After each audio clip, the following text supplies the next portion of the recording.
Boa noite a todos. Que a graça do nosso amado Deus esteja no coração de todos vocês. Amém. Nós estamos aqui nessa noite para darmos mais um início de culto de adoração ao nosso Deus, que nós escolhemos o melhor lugar, né? Que é a casa do nosso Deus. Oremos. Vamos fazer uma oração de adoração e gratidão ao nosso Deus.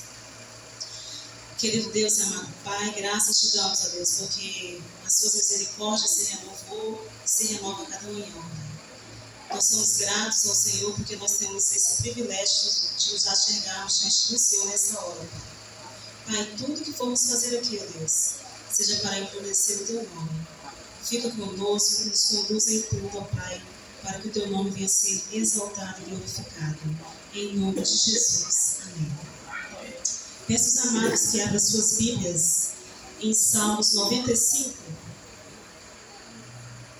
Nós vamos fazer essa leitura alternada.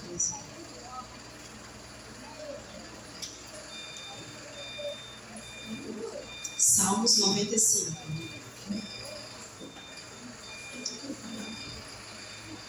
Amém? Eu vou ler o ímpar e os irmãos vão ler os pares. Convite a louvar o Senhor. Vinde, cantaremos ao Senhor com júbilo, celebraremos o rochedo da nossa salvação. Saiamos ao seu encontro com ações de graças vitoriemo-lo com sal. Porque o Senhor é o Deus supremo e o grande Rei, acima de todos os deuses. Nas suas mãos estão as profundezas da terra, e as alturas dos montes lhe pertencem. Dele é o mar, pois ele o fez. Obra de suas mãos, os continentes. Vinde, adoremos e prostremos, ajoelhemos diante do Senhor que nos criou. Ele é o nosso Deus, e nós, povo seu pasto, e ovelhas de sua mão. Não endureçais o vosso coração, como nos dias de Massá. Quando vossos pais me tentaram, pondo-me à prova, não obstante terem visto as minhas obras.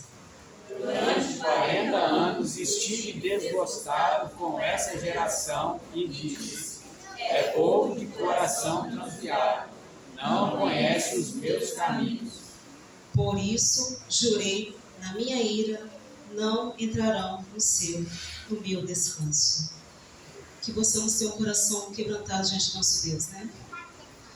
Que muitas das vezes a gente chega para adorar o Senhor com o coração endurecido, mas que nessa noite possamos estar aqui com o coração rendido ao nosso Deus. Vamos louvar o nosso Deus com o louvor ordinário, número 128.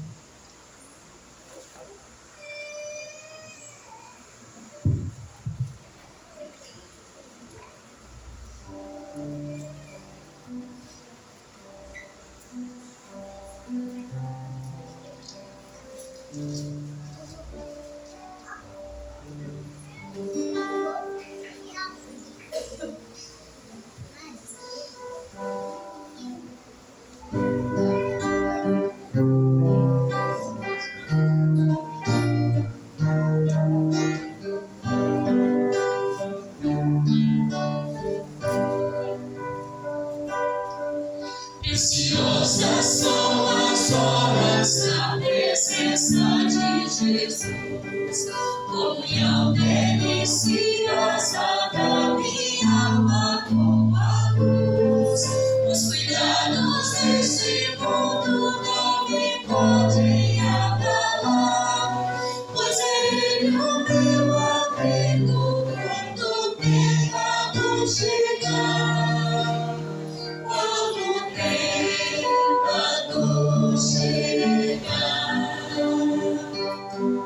Ao sentir-me rodeado de cuidados severais, irritado e abatido ou em dúvidas fatais, a Jesus eu me dirijo nesses tempos de aflição.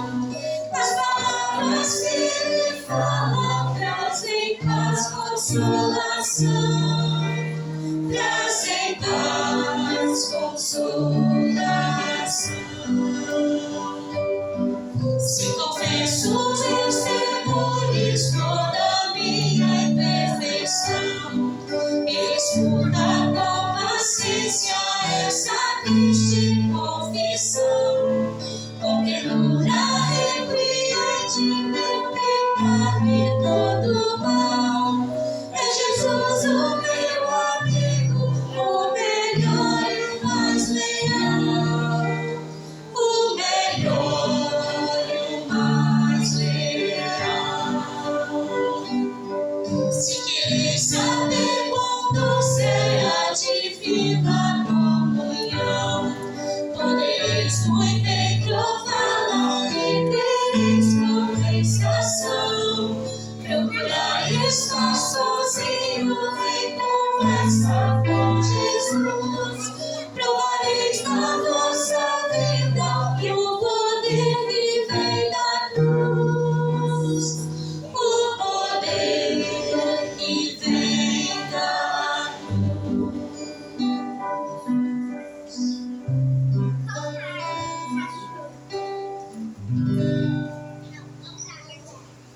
Glória a Deus. Peço aos amados que abram suas Bíblias em Colossenses.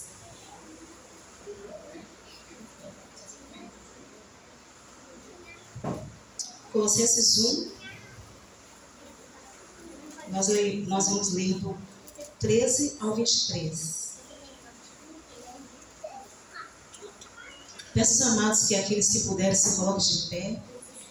Nós vamos fazer essa leitura alternada também.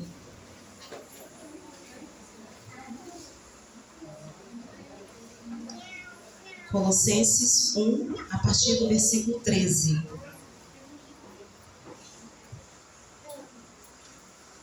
Amém? Ele nos libertou do império das trevas e nos transportou para o reino de filhos do seu amor. Glória à redenção, a remissão dos pecados. Este é a imagem do Deus invisível, o primogênito de toda a criação. Por ele foram criadas todas as coisas, nos céus e sobre a terra, as visíveis e as invisíveis, sejam tronos, sejam soberanias, quer principados, quer potestades. Tudo foi criado por meio dele e para ele. Ele é antes de todas as coisas, nele tudo subsiste. Ele é a cabeça do povo, ele é o princípio, primogênito entre os mortos, para todas as coisas ter a primazia. Porque aprovou a Deus que nele resistisse toda a plenitude. E havendo feito a paz pelo sangue da sua cruz, por meio dele, reconciliasse consigo mesmo todas as coisas, quer sobre a terra, quer nos céus. É a vós outros também que outrora eras estranhos e inimigos do entendimento pelas vossas obras malignas. Agora, porém, nos reconciliou no corpo da sua carne, mediante a sua morte, para apresentá-los perante ele santos, inculpáveis e irrepreensíveis. Se é que permaneceis na fé, alicerçados e firmes, não vos deixando afastar da esperança do evangelho que ouvistes e que foi pregado a toda criatura debaixo do céu, e do qual eu, Paulo, me tornei ministro. Glória a Deus. Glória a Jesus. Vamos estar fazendo um minuto de oração em silêncio, pedindo ao Senhor pelos perdões dos nossos pecados. Logo após eu peço à irmã Damares que possa estar quebrando e agradecendo ao Senhor pelo perdão perdoado.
a Deus, como nós somos pecadores diante do Senhor. Deus tem misericórdia de nós, perdoa-nos, Pai, e purifica os nossos pecados. Nós sabemos, Pai, que nós somos pecadores, nós temos pecado por palavras, por ações, por pensamentos. E nós pedimos, Deus, a misericórdia do Senhor que nos perdoe. Deus, clamamos ao Senhor como nós entristecemos, Deus do Senhor, como nós entristecemos o Espírito Santo, Deus, que habita em nosso coração pelos nossos pecados. Então, Senhor, queremos confessar diante do Senhor que tem todo o poder, Pai, para nos perdoar e nos purificar de todos eles. Agradecemos, Pai, porque a tua palavra diz que o Senhor sonda e nos corrige. Então, Pai, queremos que o Senhor venha nos sondar, venha nos corrigir, para que, Senhor, nós venhamos pecar menos. Ajude-nos, Pai. Queremos, Deus, agradecer pelo perdão do Senhor. Que, Deus, não fique, Deus, nos maltratando. Não fica, Deus, nos julgando, Pai, em nós a culpa, mas sim, perdoa-nos, Pai. Obrigada, Deus, porque o Senhor lança os nossos pecados para o fim de Jesus. Agradecemos, Pai, porque a tua palavra diz que confessarmos os nossos pecados. O Senhor é fiel e justo para nos perdoar e nos purificar de todos eles. Agradecidos nós somos por isso, e é por isso que nós agradecemos pelo perdão do Senhor em nossas vidas, em nome do Senhor Jesus. Amém. Podemos assentar. Vamos estar entoando mais um louvor. Número 114 dos nossos cenários. No momento que nós estivermos entoando esse louvor, aqueles irmãos que vieram preparados para devolver o dízimo e as ofertas, esse vai ser o momento que nós vamos estar fazendo isso.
Sigo cantando.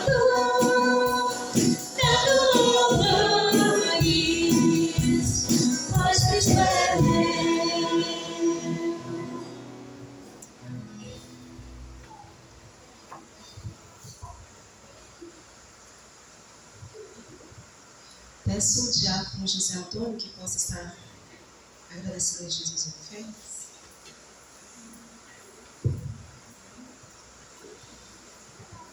Amado Deus e eterno Pai, nós te agradecemos ao Senhor por mais um dia que o Senhor nos concedeste.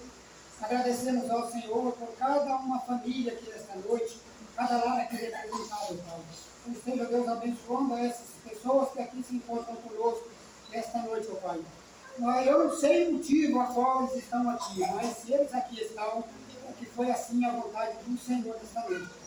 Que o Senhor esteja abençoando a cada um que aqui veio para compartilhar conosco neste encontro desta noite, ó Pai. Que tudo aquilo que for feito aqui nesta noite seja para a honra e glória do Senhor. Nós consagramos a Ti neste momento esses dízimos e ofertas que aqui foram depositados neste gasofilato. Senhor Deus, atribuir a cada irmão que contribuiu nesta noite, a cada um que teve o coração bondoso para devolver aquilo que é do Senhor, que o Senhor esteja abençoando neste momento. E que esses recursos aqui, ó Senhor, possam chegar ao destino final, que é a Tua obra aqui na terra, para as missões que nós estamos ajudando, ó Pai, neste mundo, que o Senhor possa estar nos abençoando a cada dia mais, ó Pai. Receba, Senhor, o nosso louvor, receba a nossa oração, receba, ó Pai, o nosso pedido de perdão, Pai. Em nome de Jesus, abençoa também, ó Pai, o mensageiro que vai estar trazendo a palavra para nós esta noite. Estaremos também alegrando, porque hoje é uma noite de ceia, batismo. O Senhor estará também alegrando ali no céu. Nós agradecemos por tudo, em nome de Jesus. Amém. Glória a Deus. Quero agradecer aos nossos visitantes, que vocês possam se sentir bem em nosso meio. Aqui é a casa de Deus, vocês são muito bem-vindos em nosso meio. Em 1 João 4, a partir do versículo 7, diz assim: Amados, amemo-nos uns aos outros, porque o amor procede de Deus. E todo aquele que ama é nascido de Deus e conhece a Deus. Amém? Vou estar passando agora a palavra para o Ministério de Louvor. Logo após, nosso pastor toca a palavra.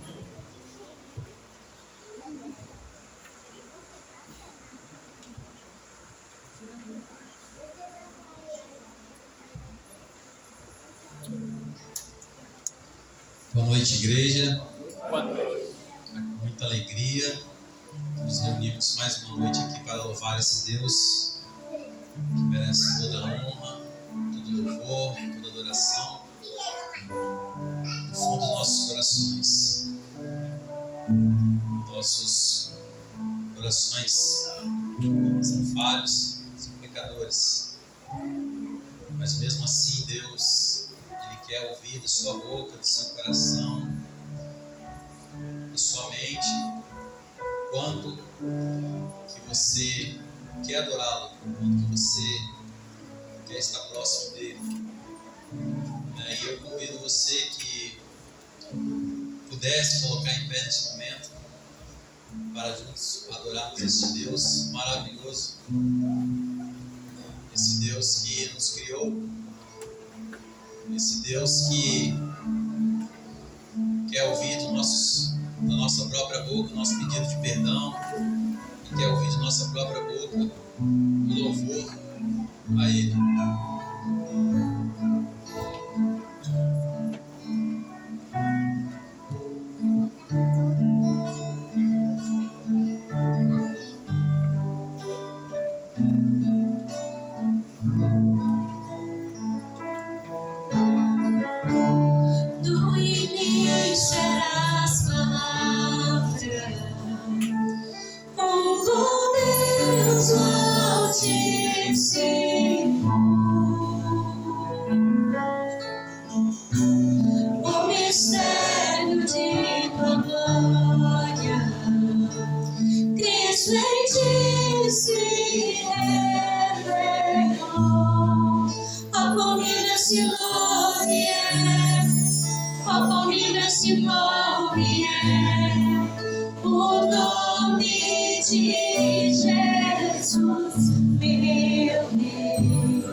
Esse nome é nome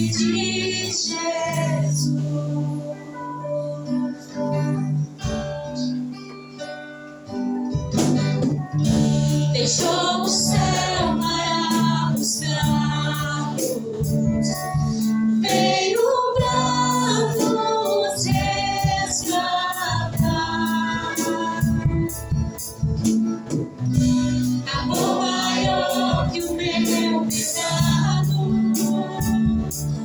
nada vai nos separar. Oh, quão maravilhoso é, oh, quão maravilhoso é o nome de Jesus, meu Deus. Oh, quão maravilhoso é, maior que tudo Ele é. Oh, quão maravilhoso é o nome de Jesus. Oh, quão maravilhoso é o nome de Jesus.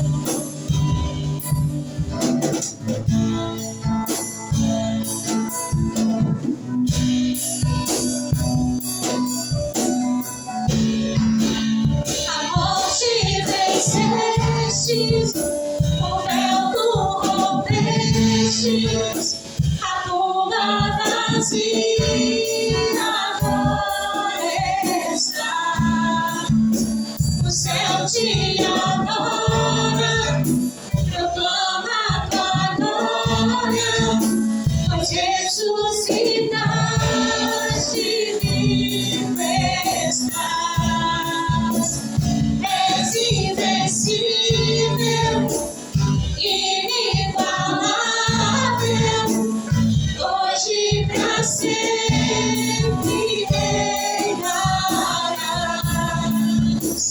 Teu é o reino, tu é a glória, e acima de todo nome estás. Poderoso esse nome é, poderoso esse nome é, o nome de Jesus, meu Deus. Poderoso esse nome é, mais forte que tudo é. Poderoso esse nome é, nome de Jesus.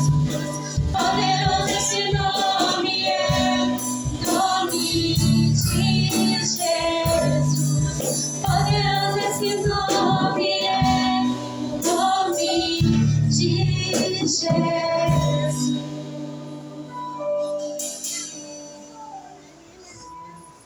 Poderoso esse nome é.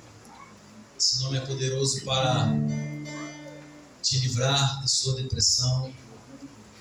Esse nome é poderoso para cuidar de você, tomar em seus braços, falar no seu ouvido: filho, ó, eu estou aqui do seu lado. Você não está sozinho. Eu sou o Deus que te criou. Eu sou o Deus que quer ouvir de você esta noite a sua adoração, o seu louvor. Eu sou o Deus que estou mandando essa chuva para vocês. Eu sou o Deus que sabe de tudo que vocês precisam. Eu sou o Deus que sabe quando você coloca a cabeça no travesseiro e só você e Deus, vem aqueles pensamentos na sua cabeça. Deus sabe o que passa no seu coração, na sua mente. É esse Deus que nós viemos adorar. É esse Deus que merece que reconheçamos que Ele é o nosso Senhor. Esse é o Deus que devemos nos achegar, esquecer tudo que está passando lá fora, porque Ele tem o governo deste mundo. Tudo está nas suas mãos. Amém?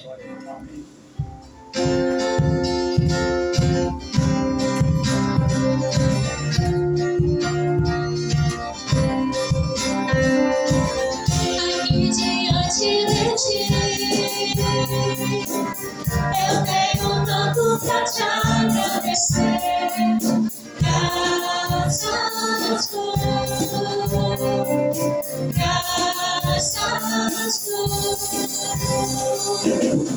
porque me deste, Senhor, por tantas pessoas que eu não posso ver. Graças graças com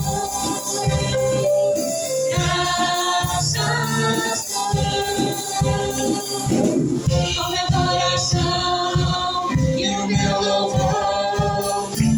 mãos aos céus, louva-te, Senhor, graças dou, sempre a ti eu graças dou,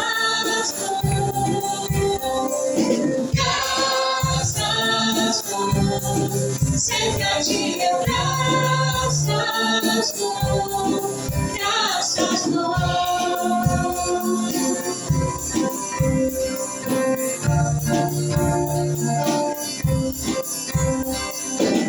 Entrei lutando por mim, da escuridão tua luz me tirou, graças dou, graças dou,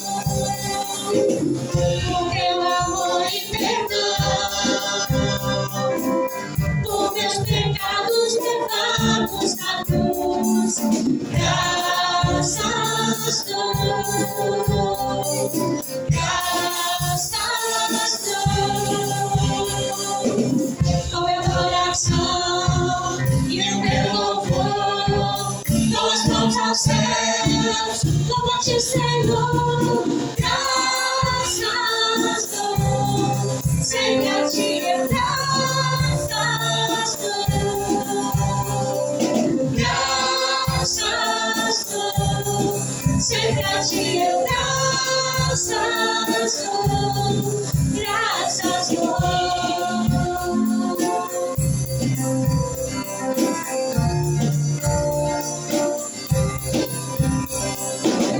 Graças dou,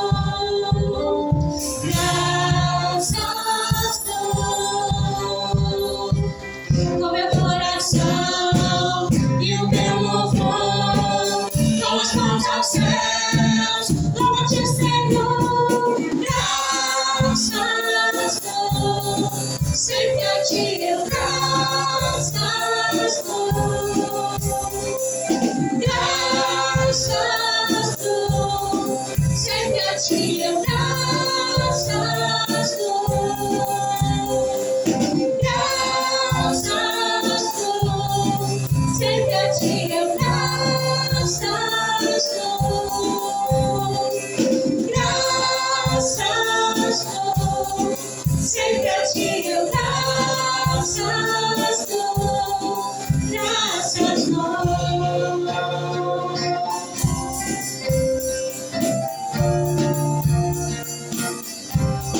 Graças dou.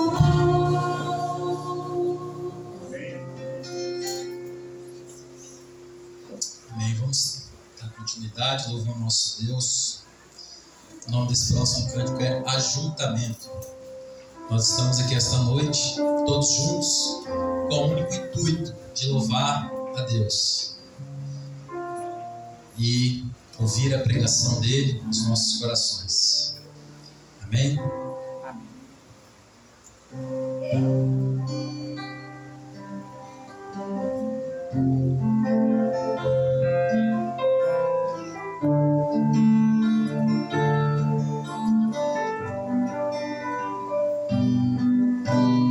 Vem sobre nós, teu som, reunidos nesse ajuntamento, honra e santifica este momento, com a tua igreja que é teu povo. Faz teu rio de paz correr no meio destes que por te vem bendizer-te, e a uma voz obedecer-te, seus louvores, suplicâncias, Senhor. Tu és o Senhor de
sempre como de outrora.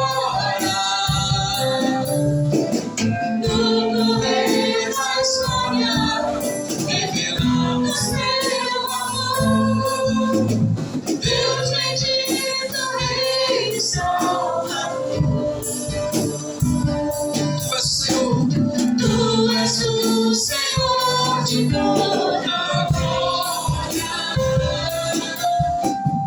Hoje sempre como de outrora.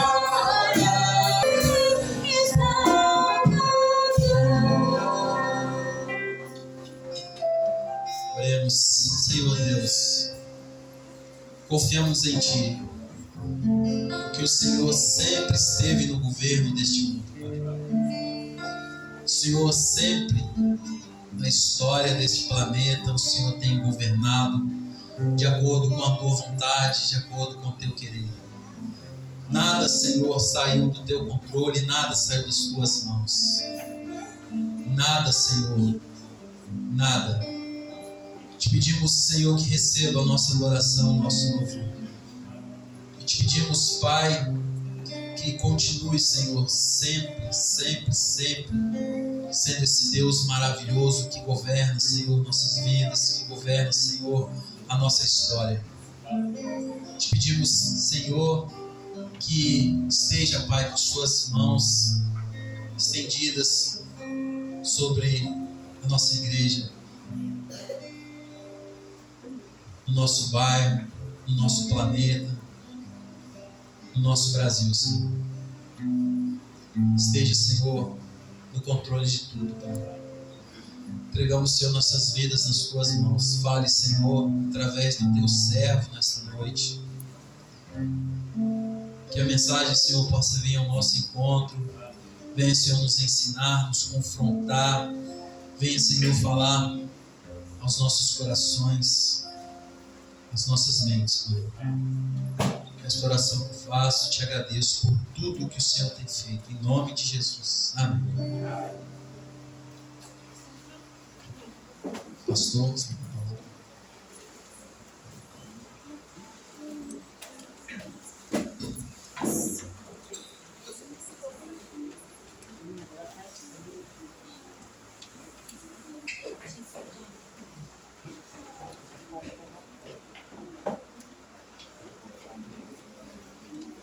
Deus e paz do Senhor nosso e Deus eterno seja com todos que aqui estão, continue sobre você, que você receba mais e mais a bênção de Deus, a alegria do Espírito Santo na sua vida, que a salvação seja um motivo muito grande para que você esteja feliz na presença do nosso Deus. Amém. Nos alegramos com todos os presentes e queremos dizer aos queridos irmãos que o Conselho da Igreja Presbiteriana de Nova Brasília, na quinta-feira, esteve reunido ali no templo, numa das salas do templo da Igreja Presbiteriana de Nova Brasília, e entre outros assuntos recebeu com alegria a família do Gabriel, e ele foi examinado visando a pública profissão de fé e batismo, a Milena visando a restauração e, logicamente, também estarão consagrando o Benício ao Senhor pelo batismo. Queremos convidá-los para que venham aqui à frente para esta cerimônia tão importante, tão maravilhosa, tão comovente para o nosso coração, e desejo de maneira muito especial que isso se repita por muitas vezes, de todos os momentos da vida pastoral. Quando você enfrenta problema, deixa eu solicitar aqui que arredar, se puderem, arredar aqui que eles fiquem aqui, por gentileza. De todos os momentos da vida pastoral, e ela envolve, às vezes, você viver com alegria, ao mesmo tempo com tristeza. Como pastor, eu já estive no mesmo dia, ou praticamente no mesmo instante, participando de uma cerimônia de casamento, e sair rapidamente para participar de um ofício fúnebre, ambos da igreja. A havia um casamento e também um ofício fúnebre. E quando nós temos que tratar problemas, isso não é bom, isso é muito desgastante para a vida da gente. Mas quando a gente recebe irmãos que querem adorar o Senhor, servir ao Senhor e se colocar na presença de Deus, nós nos alegramos muito com isso. Convido o evangelista Marcelo para que venha nos auxiliar aqui nesse sacramento. Eu quero que você esteja muito atento a tudo aquilo que nós vamos tratar agora aqui neste momento. Eu quero que você pense na sua vida enquanto acontece este sacramento, o sacramento do batismo. Muito bem, queridos irmãos, a nossa irmã Milena já foi recebida, era membro da igreja, depois se desviou, foi demitida do hall de membros, né? E pela graça de Deus, ela sentiu-se na obrigação de retornar para Jesus, porque não tem outro caminho. Não é isso, Milena? Não tem outro caminho. Jesus é o único caminho. E com isso, ela também, como uma auxiliadora idônea, a palavra de Deus também chegou ao coração do Gabriel, que decidiu também dizer em público que Jesus é o seu Senhor e fazê-lo para a glória do nome do Senhor. E automaticamente ele estava também consagrando a vida do Benício. Então, quero fazer algumas exposições que é necessário para que você, como igreja, entenda a questão do batismo, a questão da pública profissão de fé. Em primeiro lugar, a gente precisa entender que a pública profissão de fé, ou seja, confessar publicamente que Jesus é o Senhor da sua vida e então selar isso com o batismo, é necessário, porque o Senhor Jesus, ele disse isso em Mateus capítulo 10, versículos 32 e 33, que todo aquele que me confessar diante dos homens, eu também o confessarei diante do meu Pai que está nos céus. Mas aquele que me negar, eu também o negarei. E confessar a Jesus tem que vir à frente, mas negar é simplesmente você não fazer. Você pode negar a Jesus sem dizer palavra alguma. É só você não querer obedecê-lo e fugir da presença de adoração e ao nosso amado Senhor, ao nosso amado Deus. Então, sendo assim, nós também falamos para a igreja que o batismo ele não tem um poder salvífico. A água aspergida sobre a cabeça, ela não tem poder purificador. Ela simboliza o poder do Espírito Santo em purificar um coração e salvar uma alma. Ela é um símbolo. A água é o símbolo do lavar regenerador operado pelo Espírito Santo do Senhor. E este batismo ele é efetuado após a confissão, porque quem opera a salvação é o Espírito Santo. É Ele que trabalha o nosso coração, mostrando-nos pecadores, mostrando-nos então dependentes e apontando e lançando luz em Jesus Cristo com a sua eficácia no sacrifício, para que você então, crendo na eficácia do sacrifício de Cristo, confesse como seu Senhor e Salvador. Então, não há salvação. Jesus disse isso, que para ser salvo é necessário nascer de novo. Isso significa, Gabriel, que você está selando aquilo que o Espírito Santo tem feito em você, que é o nascer de novo. Então, você poderia pensar o seguinte: você já tem uma idade em que você nasceu biologicamente, que você desenvolveu-se e que não fisicamente somente, mas também intelectualmente, emocionalmente, casou-se com Milena, mas espiritualmente você está nascendo de novo. É uma nova criatura. O velho Gabriel morre e nasce um novo Gabriel. Um Gabriel que é agora dominado não mais por aquilo que ele mesmo pensa, mas pelo Espírito Santo, que orienta-nos, ensina-nos, segundo as Escrituras Sagradas, apontando para Cristo Jesus, nosso Senhor. A Igreja Presbiteriana do Brasil entende ser mais evidente, biblicamente falando, o batismo por aspersão. E o batismo por aspersão, ele vem fundamentado tanto no contexto de todo o cerimonial do Antigo Testamento para a purificação na ordenação do Senhor nosso Deus. Tanto é que a palavra de Deus diz que o povo de Israel foi batizado na nuvem quando ele estava passando, andando no deserto, e no mar quando ele atravessou em pé seco. A nuvem, a presença de Deus, é símbolo do batismo. Nós temos toda a purificação também evidenciando o batismo por aspersão.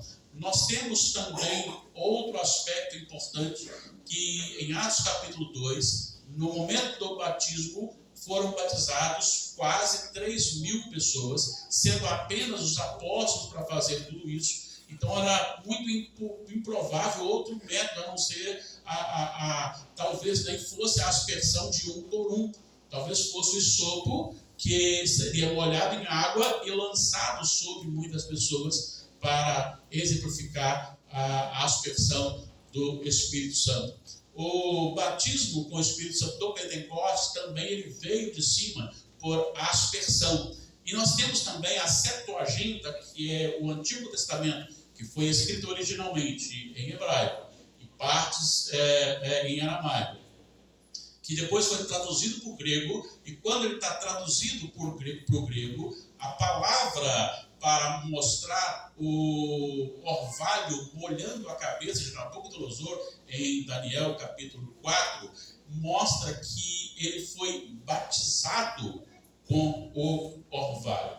Então nós vemos mais evidências para o batismo por aspersão. Muito embora nós, Igreja Presbiteriana do Brasil, não rejeitamos aqueles que vêm de outras denominações com batismo por imersão ou por efusão, desde que seja uma igreja bíblica, 100% bíblica, que tem a Bíblia como a única regra de fé e prática, que tem Cristo como o único Senhor, Salvador e Mediador, e este que assim confessa. Então, aquele que vem de uma outra denominação, mesmo que tenha sido batizado por imersão, nós o recebemos como já batizado e não rebatizamos, porque não é a quantidade da água, mas aquilo que contém o sacramento. Elementos. No caso do batismo, a água, para simbolizar aquilo que você não vê sendo efetuado, que é o batismo com o Espírito Santo. No caso da Milena, ela está sendo restaurada a comunhão da igreja, então ela retorna como membro da igreja também neste momento, para que ela possa experimentar todos os direitos de membro da igreja e também exercer todos os seus deveres. Há algo que muitos têm dificuldade de entender e que nós também entendemos de forma um pouco diferente, que é o batismo dos filhos de pais crentes. É interessante porque muitas pessoas pensam, batiza criança. Não é simplesmente batiza criança. Nós batizamos os nossos filhos. Por quê? Porque eles são filhos da herança. Porque eles são filhos da aliança. Quando nós vamos para Gênesis capítulo 17, Deus fala com Abraão que essas promessas são para você e para a sua descendência. Quando nós vamos também para Atos 2, quando ali tem os 3.000 batizados, também Pedro fala, essas promessas são para vocês e para os vossos filhos.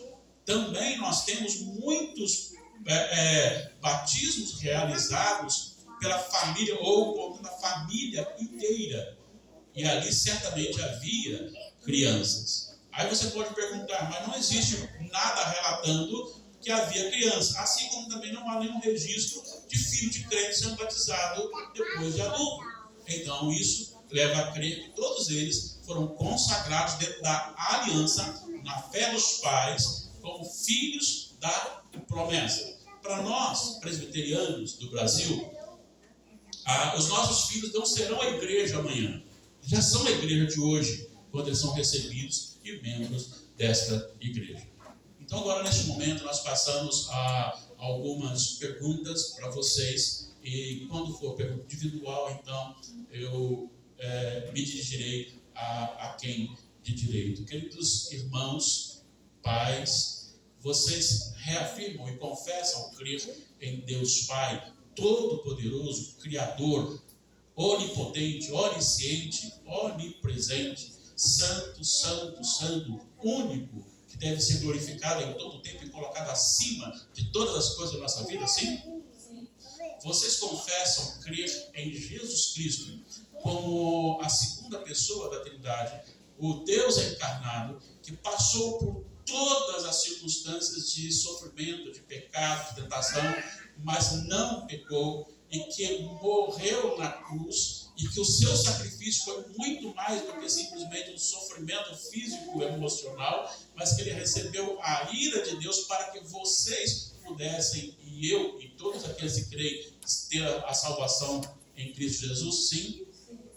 Vocês também confessam crer que o Espírito Santo é uma pessoa, é Deus, e Ele desceu para habitar o nosso coração, e é Ele que nos convence do pecado, da justiça e do juízo. É Ele que nos faz entender que somos merecedores da perdição e nos aponta a eficácia do sacrifício de Cristo e nos vivifica, sim, e nos faz nascer de novo também, sim.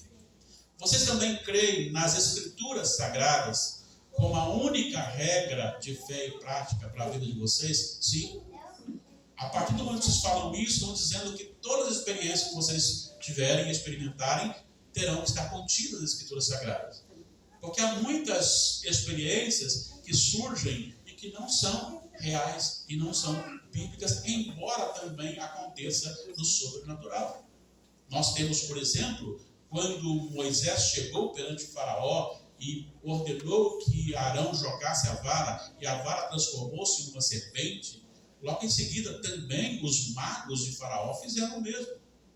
Embora logo em seguida a serpente, que transformada pelo cajado de Moisés, tenha engolido as outras. Mas em mais momentos houve também essa ação. Em determinado momento Deus não permitiu mais, mas também as forças do mal podem fazer aparentes milagres. Então, diante disso, a Bíblia tem que ser a regra e a régua para a experiência de vocês, certo?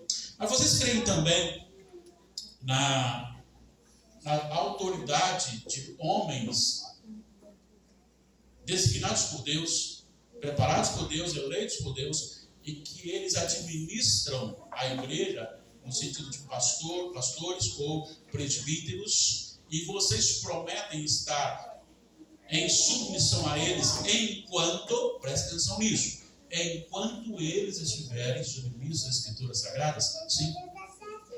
Vocês prometem zelar pela vida de vocês de tal maneira para que o nome do Senhor seja glorificado em vocês?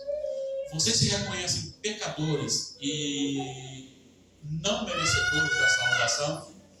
Vocês reconhecem que a salvação de vocês é um ato exclusivo da graça de Deus? Vocês prometem agora, pensando na vida do Benício, fazer com que ele continue aprendendo a palavra do Senhor e que ele entenda a palavra do Senhor, para que ele possa começar, dentro de pouco tempo, ler a palavra de Deus por si só. Mas enquanto isso, vocês lerem com ele, orarem com ele e por ele, para que ele seja treinado na presença do Senhor. Sim. Há um momento em que há alguns feitos e que o Senhor ordena a Moisés para que, quando seu filho lhe perguntar por que fazem isso, então tem que explicar a respeito da aliança. Então façam com que o culto dentro da casa de vocês seja uma prática diária, para que ele entenda que Deus governe a casa de vocês. Vocês prometem também, sempre que possível, vir ao templo ou algum local onde se reúne para cultuar a Deus e se esforçar o máximo para manter o Benício também nessa comunhão? Sim. Vocês prometem enviar todos os esforços para que em todo lugar Deus seja glorificado em vocês? Sim. Você reconhece, Milena, que durante o tempo que você passou fora, você estava correndo risco de perdição? Você reconhece que Deus foi gracioso com você e que deixou você viver, não só viver, mas Ele deu uma família abençoada para que você fosse retornado pelo Espírito Santo na presença do Pai? Sim. Você promete se esforçar ao máximo, buscar o Senhor, para que nunca mais se desvie da palavra do Senhor? Sim. Você promete também ser exemplo para que outras pessoas que são desanimadas possam olhar para você e se aconselhar com você para mostrar para elas que o caminho de Jesus é o melhor caminho? Sim. Então, diante disso, nós passaremos agora a ministração do batismo. Eu quero convidar aqui por favor, você passa lá de cá. Logo em seguida nós vamos batizar você, vamos batizar também o Benício. Pode ficar de frente para a igreja aqui. Por trás aqui. Isso. Vamos da igreja que se coloca em pé neste momento. Vamos orar ao nosso Deus. Ó Pai querido, nós te bendizemos. Sabemos, ó Deus, que o Senhor Jesus nos disse que há maior alegria no céu por um justo que se arrepende do que por 99 justos que não necessitam de arrependimento. Sendo assim, nós cremos, ó Pai, que o céu agora está em festa, porque o Gabriel decidiu, Pai, dizer publicamente que o Senhor Jesus é o Senhor da sua vida. Também, Senhor Deus, o céu está em festa, porque, muito embora a Milena estivesse fora, agora ela retorna dizendo que realmente o Senhor Jesus é o Senhor da vida dela. Cremos também, Senhor Deus, que o céu está em festa, porque eles estão dizendo para todos ouvirem que o Benício pertence ao Senhor. Ele é consagrado ao Senhor. Ele é um filho do Senhor, filho da aliança. Nos conduza, ó Deus, nesse sacramento, em nome de Jesus. Gabriel, meu querido irmão, eu ministro do Evangelho na autoridade de Jesus Cristo, o batizo em nome do Pai, e do Filho, e do Espírito Santo. Amém. Benício, filhinho da promessa, eu ministro do Evangelho na autoridade de Cristo Jesus, o batizo em nome do Pai, e do Filho, e do Espírito Santo. Amém. Senhor Deus, este é um momento muito especial. Nós queremos agradecer-te por essa família que resgataste, essa família que agora está na tua presença, para a glória do Senhor. Ó Pai, fortaleça o Gabriel para que ele lidere a sua casa como um sacerdote, com a função que tu, Pai, lhe confiaste. E que o Senhor, ó Deus, lhe dê sabedoria dos céus, lhe dê autoridade em Cristo, e lhe dê, ó Pai, força para obedecer ao Senhor e cumprir com todas as suas promessas. E como líder da sua casa, ele conduzir, ó Pai, tanto a Milena como os demais filhos na tua presença, para a glória do Senhor. Ó Pai amado, também pedimos que a Milena seja uma ajudadora conforme o teu querer, para a glória do Senhor. Que ela seja fortalecida em ti, que nunca mais se desvie do Senhor. Ó Pai, que o Benício seja crescido no Senhor, não apenas na estatura, não apenas na intelectualidade, não apenas na formação emocional, mas que ele seja também, ó Pai, crescido na fé, crescido, ó Pai, em espírito, para a glória do teu nome. E assim, Senhor Deus, nós te louvamos e te glorificamos por esta família tão querida e tão especial, em nome de Jesus. Amém. Agora eu quero, pode ficar, agora eu quero apenas aos membros da igreja, o compromisso só com os membros da igreja, eu quero convidá-los então a responder as seguintes perguntas. Queridos irmãos, membros da igreja, vocês prometem acolher essa família com alegria e dedicação, sim? Sim. Vocês prometem orar por essa família, para que essa família continue firme na presença do Senhor, sim? Sim. Vocês prometem também colaborar com Gabriel e Milena na formação, na educação, dentro do templo, no culto ao Senhor, para que Benício seja ajudado por vocês, para que ele entenda a respeito do poder de Deus, o temor ao Senhor, sempre que vocês puderem e eles precisarem, sim? Sim. Não se esqueçam do que vocês acabaram de prometer. Com alegria, nós os declaramos os mais novos membros da Igreja Presbiteriana de Nova Brasília, atuando aqui na Igreja Presbiteriana Betel, em Nova Rosa da Penha 1. Os irmãos podem sentar. Aqueles que forem amigos aí, familiares, se quiser vir aqui abraçar, pode vir, em nome de Jesus. Deus abençoe. Deus abençoe, meu jovem. Esse paletó tá bonito, hein?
Este é um momento muito especial, de grande alegria no coração do pastor da igreja e para toda a igreja aqui presente, certamente. Queridos irmãos, em continuidade, vamos ler a palavra do Senhor. Lucas, capítulo 6, versículos 46 a 49. Lucas, capítulo 6, 46 a 49. Nós lemos o que você ouve agora. Por que me chamais Senhor, Senhor, e não fazeis o que eu vos mando? Todo aquele que vem a mim e ouve as minhas palavras e as pratica, eu vos mostrarei a quem é semelhante. É semelhante a um homem que, edificando uma casa, cavou, abriu profunda vala e lançou o alicerce sobre a rocha. E vindo a enchente, arrojou-se o rio contra aquela casa e não a pôde abalar, por ter sido bem construída. Mas o que ouve e não pratica é semelhante a um homem que edificou uma casa sobre a terra sem alicerces. E arrojando-se o rio contra ela, logo desabou, e aconteceu que foi grande a ruína daquela casa. Que o Senhor nos abençoe e nos ilumine, nos edificando. Nosso tema de hoje é confissão e prática, o fundamento do cristão. E pensando nisso aqui, eu tenho que dizer que esse texto faz parte do chamado Sermão da Montanha, que são ensinamentos de Jesus na vida prática. Quando Jesus parou e começou a mostrar como deveria ser o comportamento de todos os seus discípulos. O Sermão da Montanha, escrito por Mateus, ele está contido desde o capítulo 5 de Mateus, e ele se estende até o final do capítulo 7. E este ensinamento de Jesus, ele tem por objetivo apontar como o crente deve viver, como ele deve se portar diante de várias situações. E se nós olharmos aqui em Mateus capítulo 5, ele já começa apontando algo muito diferente do mundo, pois ele tem aqui as bem-aventuranças, que vão do primeiro versículo, como introdução, logo em seguida no terceiro versículo, começando a bem-aventurança, até o versículo 11, encerrando com o versículo 12, e aqui ele já vai mostrar que é totalmente na contramão do mundo. Ele fala que bem-aventurados são os humildes, ou bem-aventurados os humildes, bem-aventurados os que choram, bem-aventurados os mansos, bem-aventurados os que têm fome e sede de justiça, os misericordiosos, os limpos de coração, os pacificadores, os perseguidos por causa da justiça, e bem-aventurados são aqueles que, por causa de Jesus, chegarem a serem acusados de mentiras e por causa de Jesus sofrerem tudo isso. Ele também fala a respeito da sua posição, dos versículos 10 a 20, capítulo 5, do versículo 13, ele fala sobre o cristão é o sal da terra. Depois, 14 em diante, ele é a luz do mundo. Ele fala a respeito de Jesus veio para cumprir a lei. Ele fala a respeito do homicídio, do adultério, dos juramentos, da vingança, do amor ao próximo, a prática de justiça, como se deve dar esmolas, como se deve orar, ensina os discípulos a oração, o modelo da oração, como se deve jejuar, o tesouro no céu, e aí ele fala sobre esse tesouro no céu, ninguém pode tirar. Ele fala sobre a luz e as trevas, os dois senhores, a ansiosa solicitude pela vida, o juízo temerário como proibido, não oferecer aos ímpios aquilo que eles estão banalizando como palavra de Deus.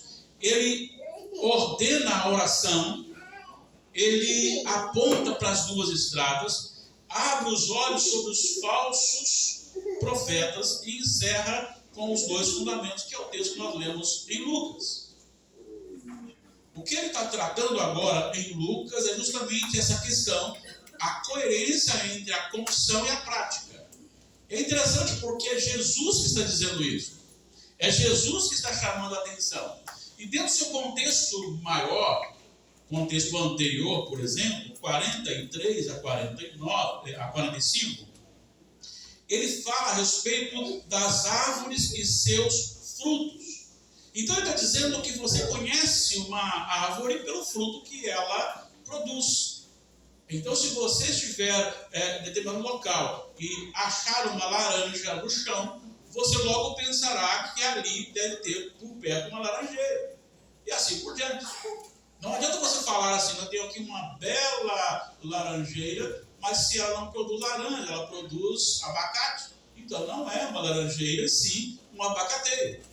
E está dizendo que as nossas ações revelam quem somos. A maneira como nós agimos revela o que nós cremos, obedecemos e fazemos. E a partir então desta árvore e frutos, ele agora aponta para algo muito especial, em que ele chama a atenção, porque ele vai fazer uma pergunta aos seus discípulos.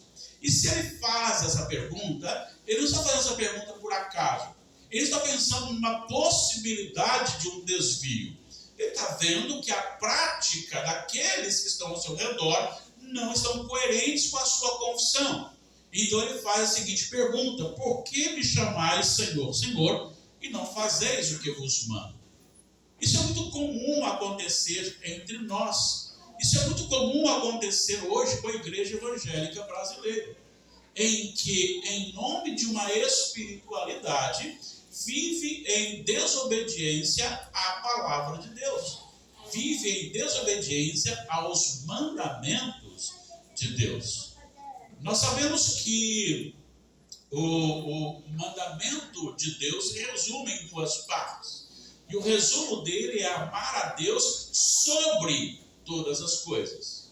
Amar a Deus sobre todas as coisas. E isso ele fala do primeiro mandamento, o segundo, o terceiro e o quarto.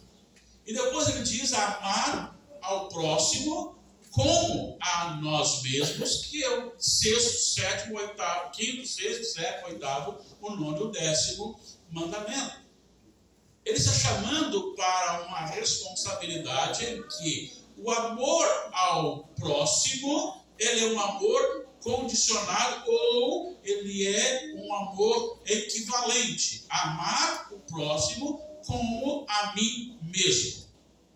Por que ele fala isso? Porque nós nos amamos muito.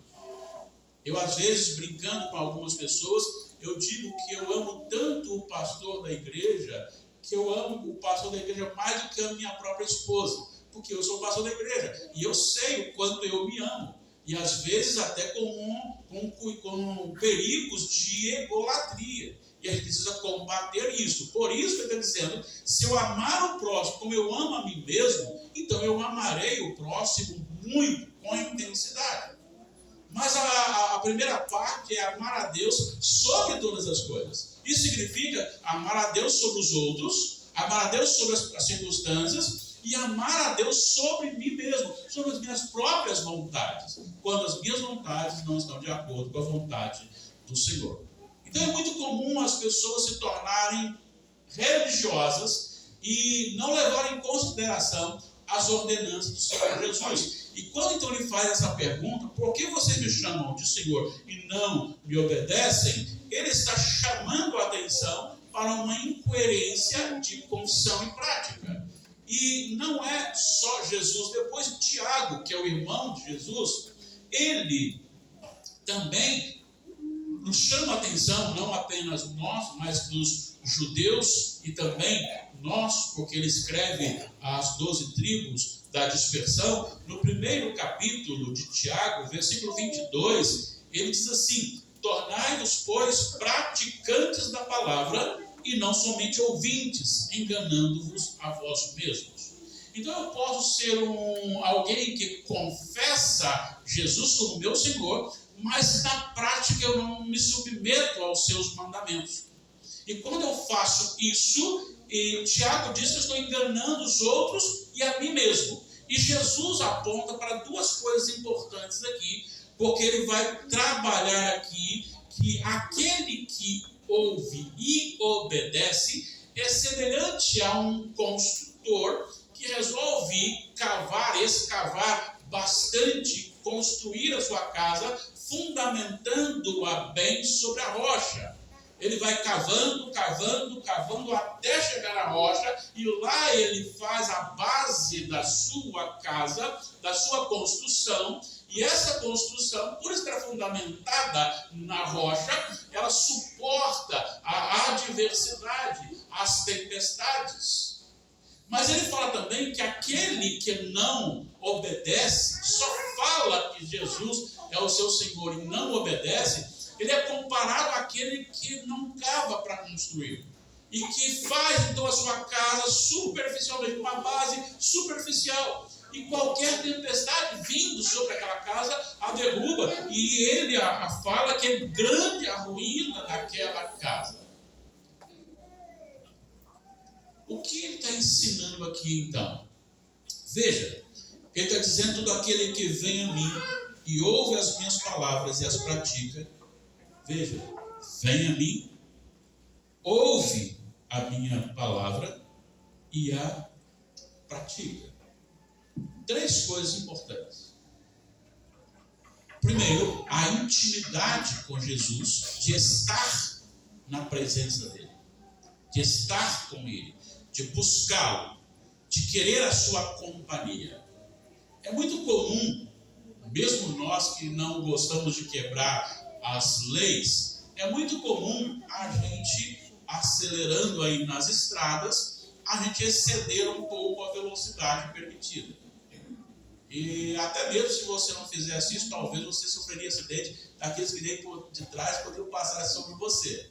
Mas quando você, mesmo estando de acordo com a lei, vê lá na frente um carro amarelo e azul estacionado do lado, à margem da estrada, e homens fardados, a tendência, mesmo que você esteja na velocidade correta, a tendência nossa é diminuir mais ainda a velocidade, porque ali está a lei.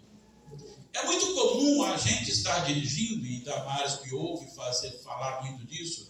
Eu estou dirigindo e o radar é de 60, e a pessoa da minha frente vai freando, e eu já estou de 60.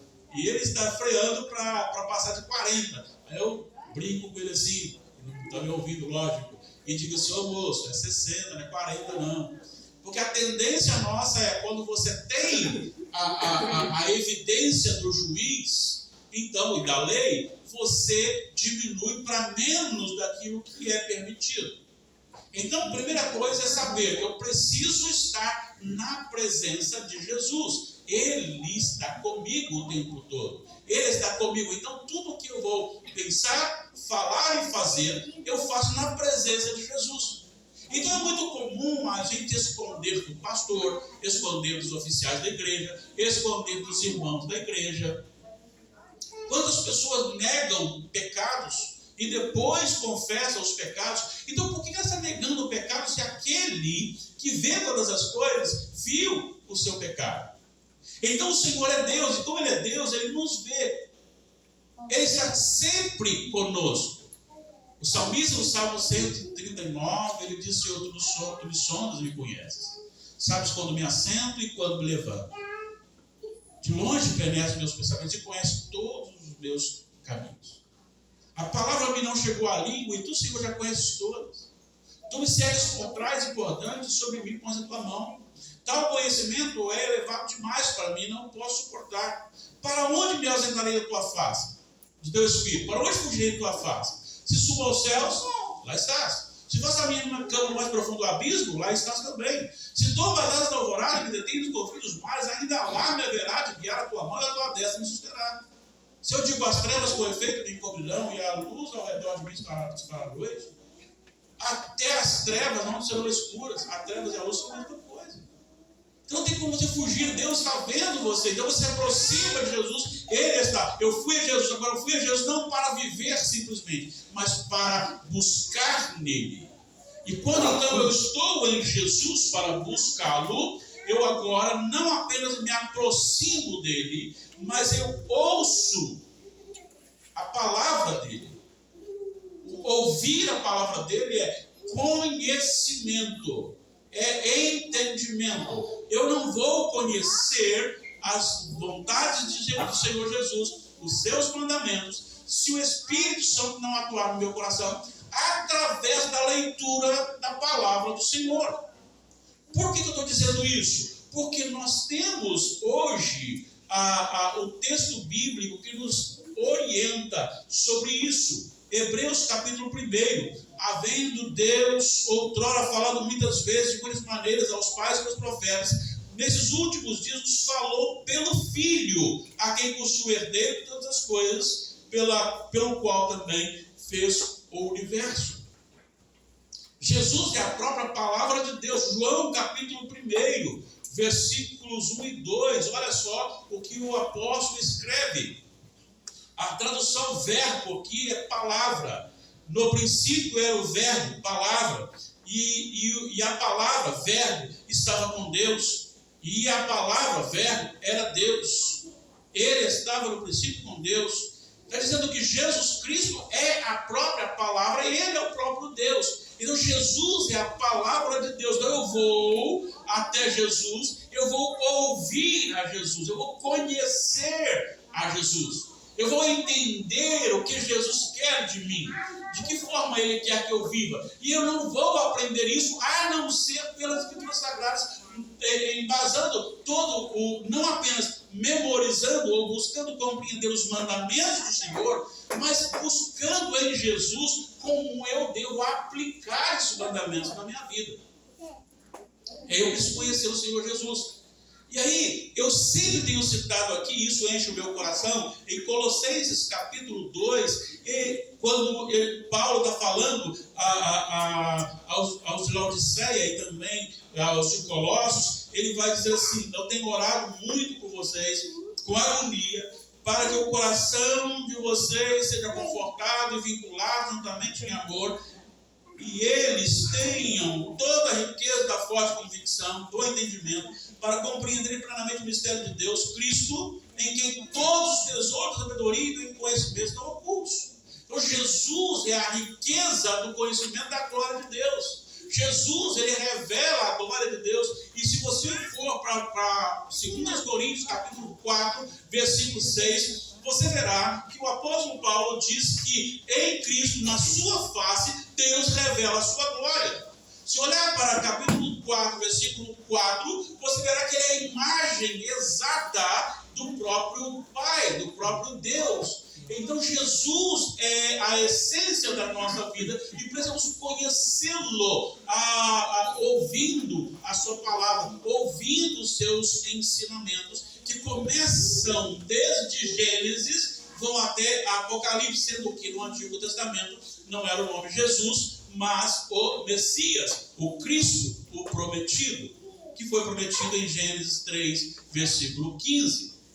A partir que daí você tem tipos, tudo apontando para este Messias, para este Cristo prometido. E tem aqui todos os ensinamentos para que você possa se voltar para Deus, ouvir a palavra, não apenas escutar, mas ouvir, colocar ela para dentro do coração. E dentro do coração o Espírito Santo trabalhar de tal maneira que ela começa agora a ter um resultado.